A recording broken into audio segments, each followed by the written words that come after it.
ExtraOrdinary, The Power Series Book 3. Written by Starr Z. Davies. Narrated by Gillian R. Shelton. 6. The following day, Nevermore arrives to usher me to the training facility again. Before I can step through my door, he plants his hands against the sides of my head and glowers. For a moment, he squeezes my head in a vice. A headache develops, but almost immediately after he surrenders his grip, all the pressure and discomfort in my head melts away, leaving me refreshed. I blink in surprise. "A modest gift," he says gruffly. "You obviously didn't sleep adequately. I need you at maximum strength today." Nevermore is correct, of course. Even after returning to bed, I tossed and turned, flung between fits of anger toward Hound and profound grief that I can only guess is for my parents.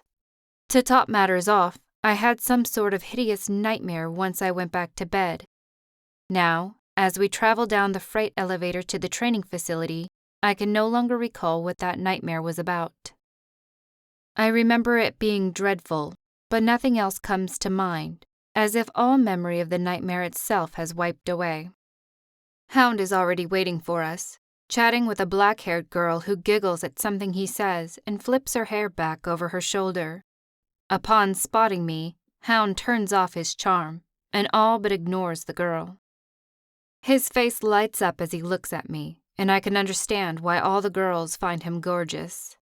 The girl peers our way, casts a vexed glance in my direction, and stands straighter upon noticing Nevermore. "Feeling better, Vortex?" Nevermore asks as we join the two of them near a line of sparring dummies. Vortex nods stiffly. "Great. We have a vigorous schedule today. Steel needs to be properly broken in." I barely contain my indignation. What was yesterday, then?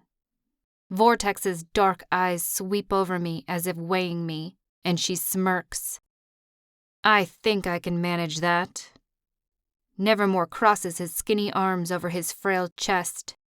"In the field, we will only be able to identify the basics of what any target's power is capable of.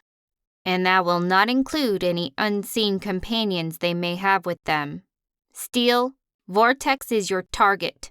Arrest her before she reaches the safety of her companions on the other side of that rock wall." He points to the far side of the training facility. "Your target's known power is astrological tracking." An odd power considering the arrogant smirk on Vortex's face. If she is a divinic who can track anyone using the stars, and we are inside a starless building, her power is utterly useless. This should be simple. "Step 1. Isolate the target," Nevermore says. Hound steps behind the line of sparring dummies. Somehow he disappears, as does Nevermore. They simply vanish out of sight like a mirage, shimmering, then gone. How did they do that? Where are they? Vortex clenches her fists at her sides and spins away from me, bolting around the track toward the rock wall. I grin and dash after her, closing the distance easily. There is no way this girl can outrun me with my enhanced speed. The rock wall is too far away. She will never beat me to it. The gap between us shrinks, and when I'm close enough to reach out for her, an invisible force pinches my frame and jerks me onto my back, and I fall. And fall, tumbling through a void of perfect blackness, tumbling without end, as if trapped in a nightmare. At last, my back hits a mat hard enough for my dense body to press through the layers and crack the stone beneath. My vision swims before I recognize the reinforced ceiling of the training facility above me. My heart hammers against my ribs and I gasp for air. "What?" Nevermore leans over me, sneering. "You didn't isolate the target." He seizes my hand and tugs me to my feet. But she was alone. Nevermore releases my hand and rubs his own on his black pants like my touch has some sort of contagion. "How do you know?" I fell, like, forever. How? Vortex crosses her arms. You assumed I couldn't control my power without the stars visible. Can you control your muscles without seeing them? Of course, I snap, annoyed by her manner. But they're part of me. The way she rolls her eyes makes me feel like a moron, but I don't understand why. So only somatics have their power as part of them? She asks tersely. A costly assumption. I have no idea how other powers work or what people need to connect them. I can only explain the power within me. It makes sense, though, that a divinic could pluck her power from anywhere as long as she can discern the source. Probably depending on how strong that power is. Like a naturalist can manipulate the surrounding environment even if they cannot see it. I shake my head. Wait, I fell into your void? How?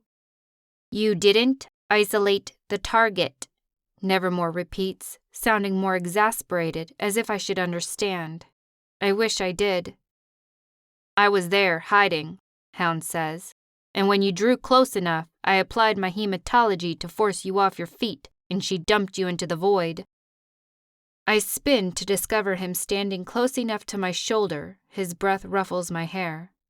I step away from him and that devilishly charming smile he bestows on me. Hound is dangerous.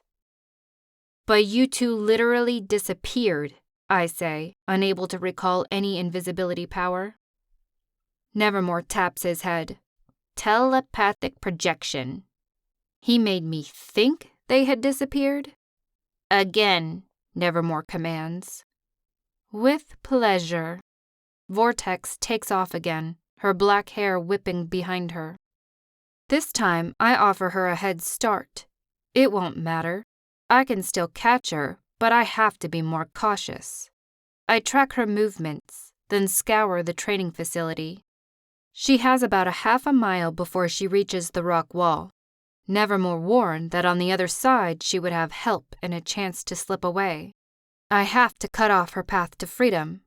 I dig my boots into the smooth concrete floor and grin as I launch after her. The gap closes more rapidly this time, perhaps because I already chased her so her pace is a hair slower. From the corner of my eyes, I see Hound or Nevermore. They have disappeared again, but all 8 of the other Special Forces agents are observing me and Vortex now. As I run, I try to keep my eyes open for any traces of Nevermore or Hound. As the space between me and Vortex closes, a gunshot bangs off the facility walls, followed only a second later by a bullet ripping into my shoulder. The pain is sharp, piercing, burning, but I only stagger slightly off course. A void opens to my left along the path where I'm veering. I catch my balance before dropping in and launch over the 10-foot void effortlessly, rolling on my landing and leap back up to my feet. The gun fires again. This time, the bullet clips my side right along the ribs before embedding in the wall ahead of me. My hands shake as I touch the blood trickling from my wound, and pain from the first bullet burns in my shoulder.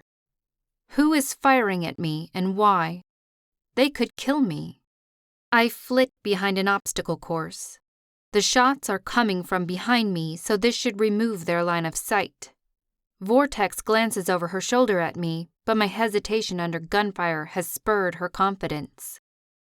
The rock wall is close. From my hiding place, I spot Hound beside the rock wall as he rolls his back along the stone and out of sight on the other side. He is waiting to help her there at the finish line. I have to cut her off. I coil the muscles in my legs and crouch low after a breath to center myself. I thrust myself through the air toward the rock wall. The structure is solid, but if I can strike it right, I should be able to knock it over and block off Vortex from escape. As I flip through the air over Vortex's head, she gasps and swings her hand out in front of me. In a controlled free fall, I can no longer direct myself as I plunge right into the void that snaps open in front of me. Once more, I'm tumbling through an infinite expanse of black before I slam against the mat at Nevermore's feet. The floor trembles from the force and dust rains down from the ceiling. He scowls at me, gripping a gun in his right hand. "It was him. You shot me," I snap, holding a hand against the wound in my side. Not much blood flows from it, so it can't be more than a surface wound. "Radicals will do that too."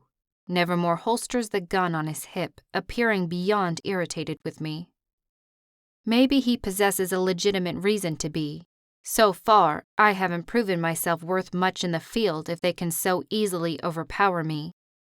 Hound crouches at my side and reaches for my injured shoulder. I flinch back. After what transpired last night, he isn't about to touch me. "Relax," Hound says coolly. "I'm gonna get it out." Despite wanting to withdraw from his touch, I relax as his hands cup my bleeding shoulder. I expect it to hurt as the bullet slides out, but a curious tingling sensation floods my shoulder, followed by numbness. The bullet slides up and out of my skin as if guided to the surface by my blood. Hound catches it. I gawk at him in astonishment and abhor myself for being impressed by this display of power. The skin of my shoulder pulls tighter, yet I'm only distantly aware of it with him so close, his gaze peering into the depths of my soul. My stomach flips and I draw back from him. "Stop using your power on me." Hound does not indicate that he notices my discomfort as he holds up the bullet for me to see. The tip is perfectly flattened, as if it struck a solid wall and not soft flesh. Vortex clears her throat and my face burns in embarrassment. Why was I angry with Hound earlier? I can't even remember. "Again," Nevermore commands. The rest of the day we repeat the same drill over and over until Vortex is dripping with perspiration and Hound appears ready to break Nevermore in half. Throughout the runs, I am shot several times, though never in the chest or head, or thrust headfirst into a vast hallucination where it's impossible to distinguish up from down, or I'm hoisted off the ground with no command over my limbs until I'm certain my body will tear apart. Once, I snap my arm. Nevermore mercilessly resets it and insists it will heal with my power. I don't believe him, but a few minutes later my arm is wholly normal. He breaks my leg during another run with the same reset and healing results. I'm thrust into solid walls hard enough to bust my face and leave a permanent indentation in the wall, but in no time even those wounds heal. The abuse is brutal and painful, and I battle to hold the tears at bay. I won't cry in front of the team. Not again. Instead, I employ that pain and anger as fuel for each of the next runs. They can beat me and break me and shoot me, but I refuse to quit. That's what Nevermore seems to crave. He wants me to give up. I won't allow him the satisfaction. At long last, hours later, I tackle Vortex before her void can force me to tumble endlessly. I help her to her feet. The grin Vortex gives me is unexpected. "Nice work," she whispers. I can't explain why the praise makes me warm inside. Maybe because I devoted the entire day to trying to capture her. Maybe because someone on the team has finally showed me some form of compliment. Well, at least someone other than Hound. "Get rest," Nevermore orders us. "Tomorrow will be tougher." Harder than having my bones cracked and getting shot on numerous occasions? I almost gawk at the remark. Vortex waits beside me. At first, I assume she is waiting for me to head back up to our apartments, but it swiftly becomes obvious she is expecting Hound to accompany her. He looms nearby, his hands tight against his sides, rage blazing in his face. "You coming, Hound?" Vortex asks in a silky smooth voice. "Go ahead," he says, the tension deep in his tone. I spin away without a second thought and head toward the elevator. Vortex shrugs as if Hound's decision doesn't matter. but her shoulders sag somewhat. As the two of us cut across the training facility floor toward the freight elevator, I peer back over my shoulder to see Hound towering over Nevermore. I can only see the tense rise of Hound's shoulders and the unmitigated fury on Nevermore's face as the two quarrel. "Come on," Vortex says, tugging on my arm as the elevator opens. "Leave them. Couple of alpha males at work." We travel up to the apartments in silence. My thoughts are consumed by Hound's displeasure and the evident disdain on Nevermore's face. We are supposed to be a team. Any fracture between them could jeopardize us in the field. "What's up with the two of them?" I ask Vortex. She peeks at me, her lips thinning in irritability. "Just a guard dog doing what he assumes is his duty." The words strike me as peculiar. I have no idea what that means, but the change in Vortex's attitude makes me wonder if it has something to do with me. I hope not. The door opens and the two of us step out. "I thought Nevermore was our commander," I say. Vortex snorts.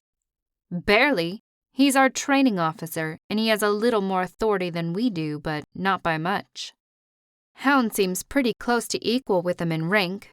We answer to our liaison officer." "Liaison officer, my brother." "Forrest." Vortex grimaces. "Yes, Dr. Pond."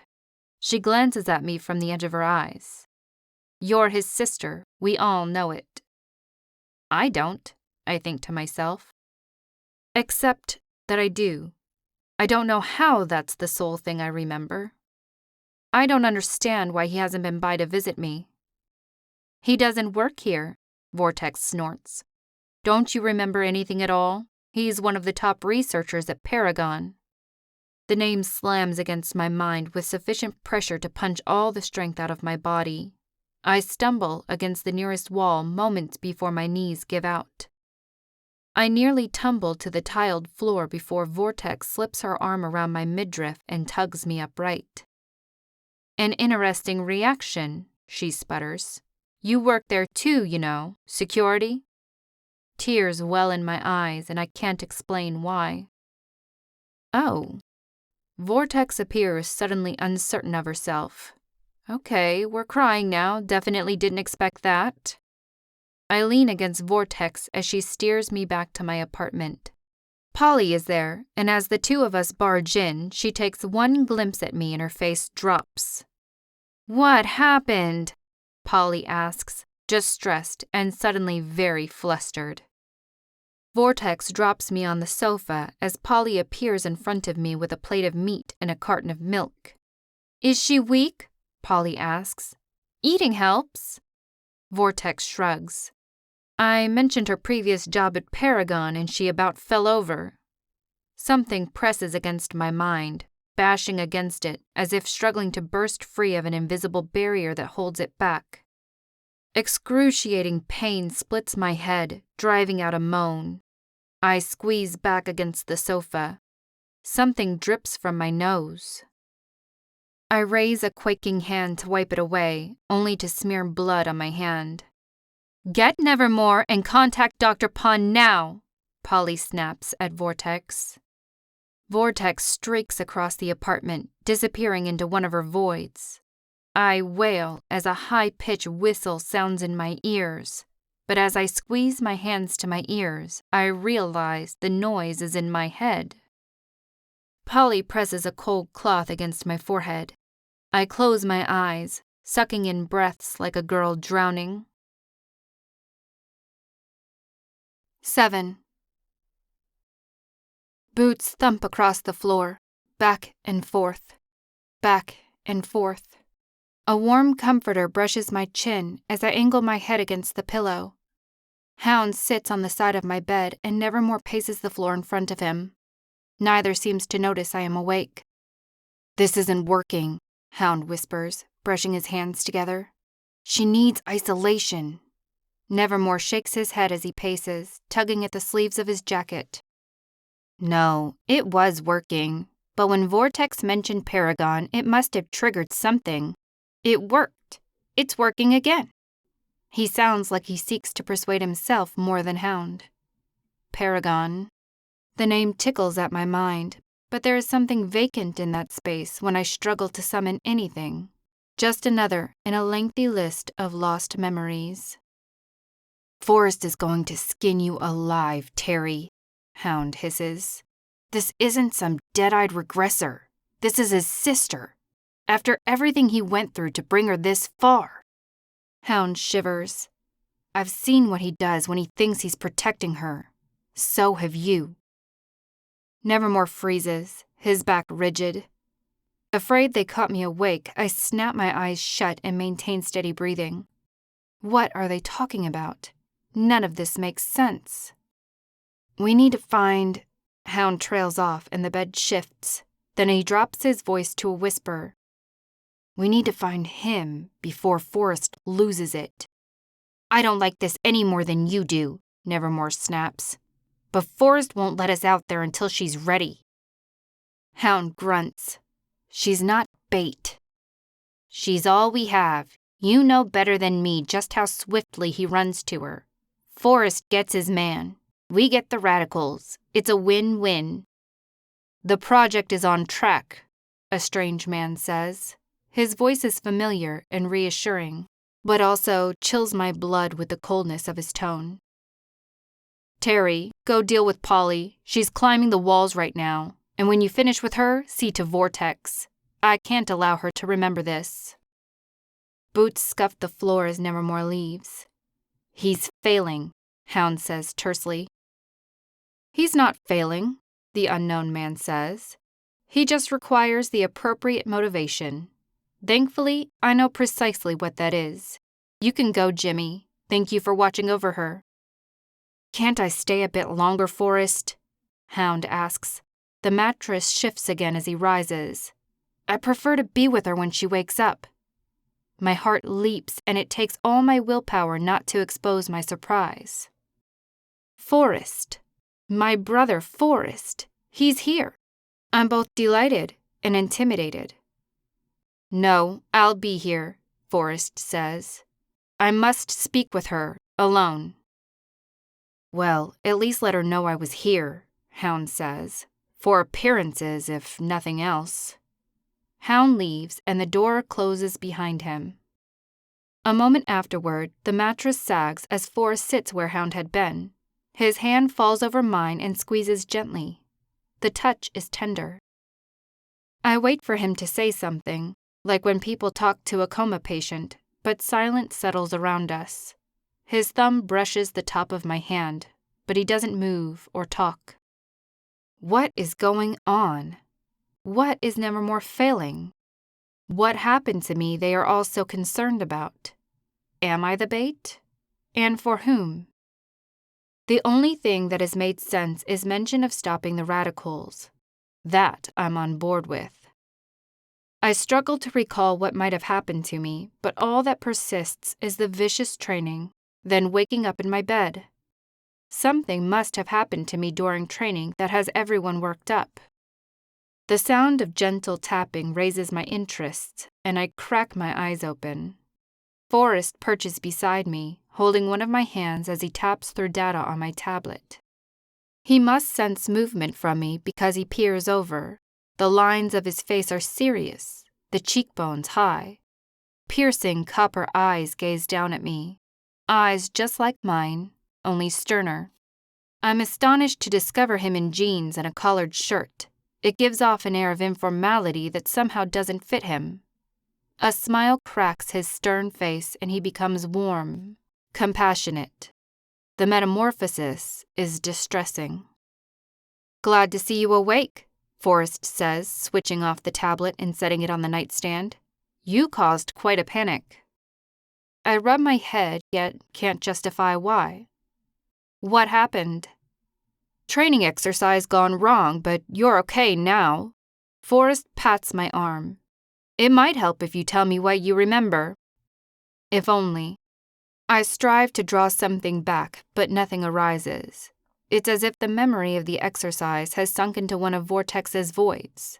What little I can recall, I tell him about the voids, the bullets, and broken bones. Forrest absorbs all of this with a tenderness that offers me comfort. When I stop, he swings toward me and rotates a knee up onto the bed.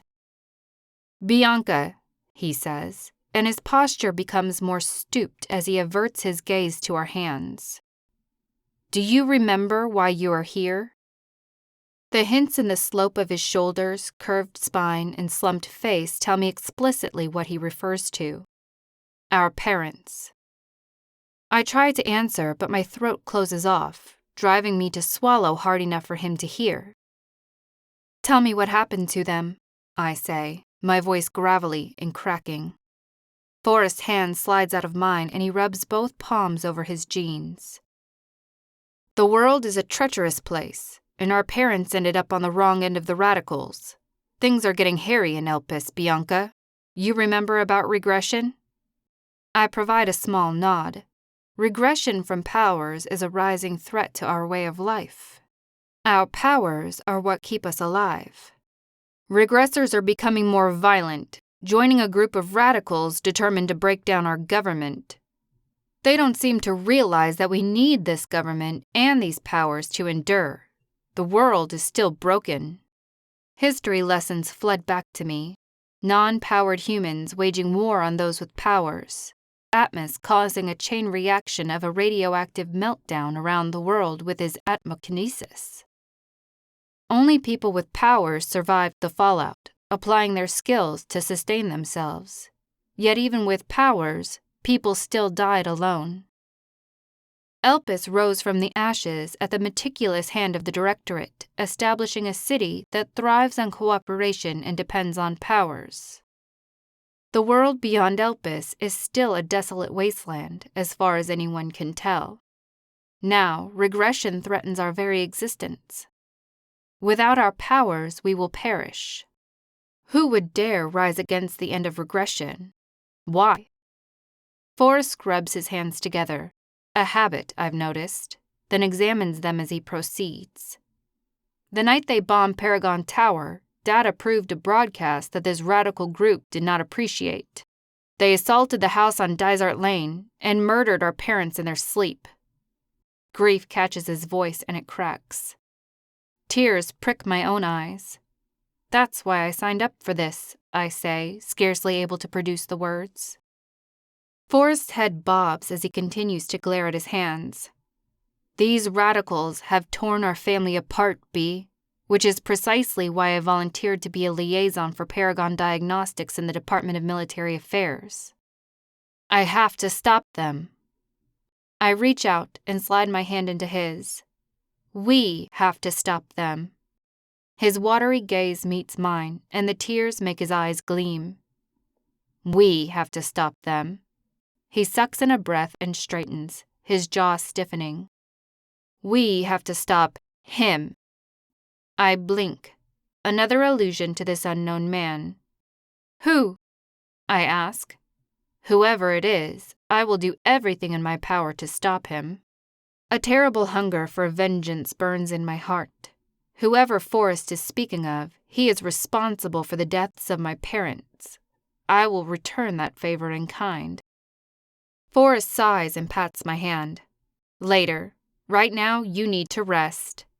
He leans forward and gives me a hug and kiss on the cheek. "I love you, B. If you remember anything, remember this. I will do everything I can to protect you, to protect us all." The words warm me while also setting my misery at ease. Forrest stands and nods to the foot of the bed. "I brought your favorite jacket. Thought you might like it when you aren't training." I sit up and gaze at the jacket. An odd thing to bring me. Is that all I have left in this world besides Forrest? As he departs, I reach down and pluck up the jacket, slipping it over my arms and flipping my hair out of the collar. It fits a touch loose, but when I clench my fists, the leather strains. A familiar odor of worn leather washes over me. Somehow, this simple jacket has made me feel more like me, whoever that is. After Forrest's departure, I devote the next hour to sitting up in bed, mindlessly fiddling with the tablet.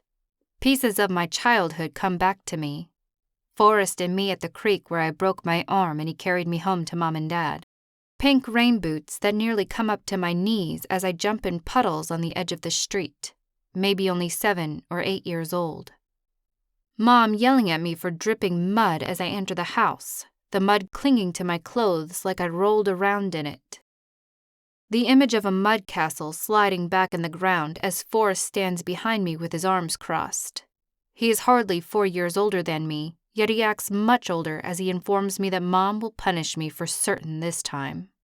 And I remember testing day, where the effectiveness of our powers is measured through a rather grueling test. My score was 7 points below what I needed to be an athlete. I curled up on a cream-colored sofa with Jimmy, whose arms were folded tight around me while he offered reassurances that somehow rings hollow. My dreams were shattered by only 7 points. The memory has me on my feet. I peep out of my room into the main living space, but Polly isn't there. I tiptoe to the door and leave the apartment. Everyone lives along this hall, and I gaze up and down the hallway, wondering which of the 20 doors is his. Only numbers mark the doors along the hallway. My apartment is 4.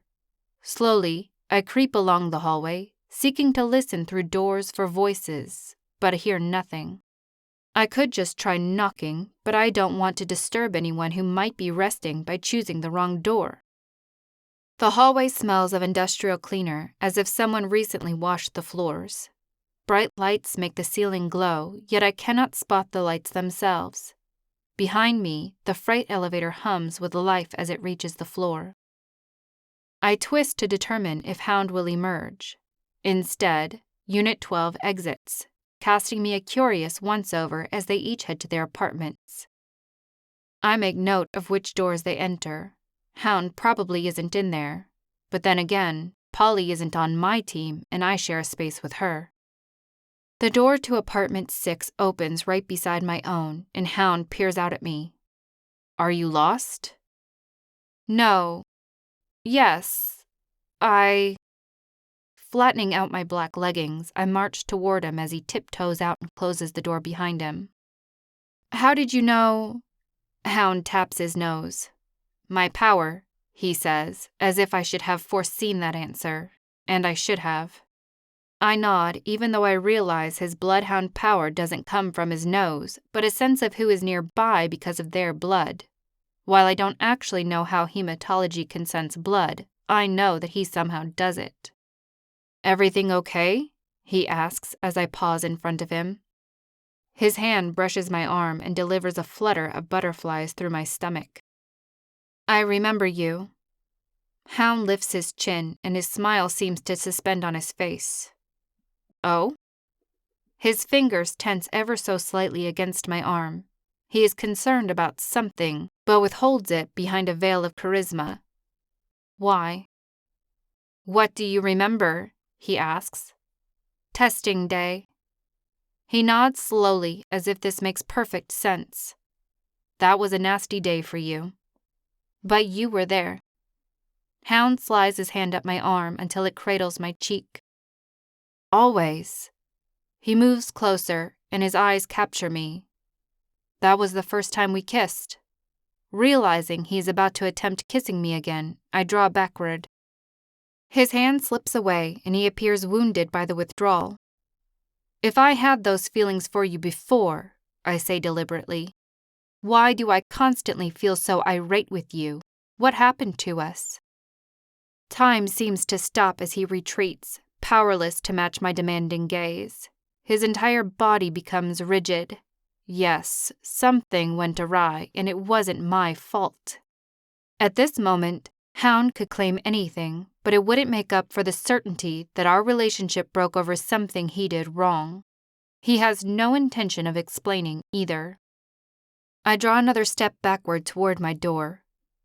"Don't touch me like that again," I say, clamping my fists hard enough to make the leather jacket strain over my arms with a creak. "Bianca, don't!" Hound's gaze snaps up as he pleads. "I came here for you." I continue retreating, shaking my head as the butterflies from a minute ago turn into a maelstrom of sloshing acid. My hand settles on the knob of my apartment door. Did I ask you to? Hound hesitates before saying, Yes. Too late. I twist the knob. That took you a few seconds too long to answer, Hound. Bianca. You can call me Steel, I snap, then slip into my apartment and lock the door behind me, pressing my back against it. Either he is hoping to repair whatever he broke, or he is withholding something much worse. Regardless, I cannot be certain of him anymore. You look like a demon just passed through you, Polly says. I start, then press a hand against my pounding heart. She provides a sincere smile and pours a cup of tea, edging closer.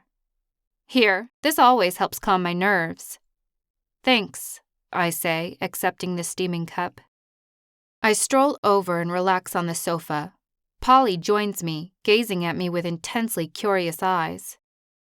Her fingers wrap on her thigh, but she never asks what I know she wants to ask. Eventually, I break down and explain to her what I remembered and how Hound reacted in the hallway. We sit up for another hour, breaking everything down into workable chunks, and Polly never once disagrees with my appraisal of him. That something about our history is missing, that I don't know what I can trust him with. Occasionally, my skin tingles like someone is running a hand over my back or arms, and I assume it's just my body still responding to the sense I received from Hound. Our conversation moves to new subjects. Polly mentions a boy she likes, though she won't tell me his name, aside from the reassurance that it isn't Hound. As she describes the way she feels around him, I can't help being a little envious. To have those sorts of butterflies and not have them produced by some sort of hematology manipulation, or suspicion that he is withholding something. Her face positively lights up as she talks about him. By the end of the conversation, Polly is a friend, the only friend I have in this unfamiliar place, and the only one besides Forrest I'm comfortable around. If you enjoyed this sample, click the links in the description to hear more. Do you want free audiobooks, ebooks, or autographed paperbacks? Join me on Patreon at patreon.com/szdavies_character-assassin. You'll gain access to my Discord server, behind-the-scenes updates, merch, and so much more.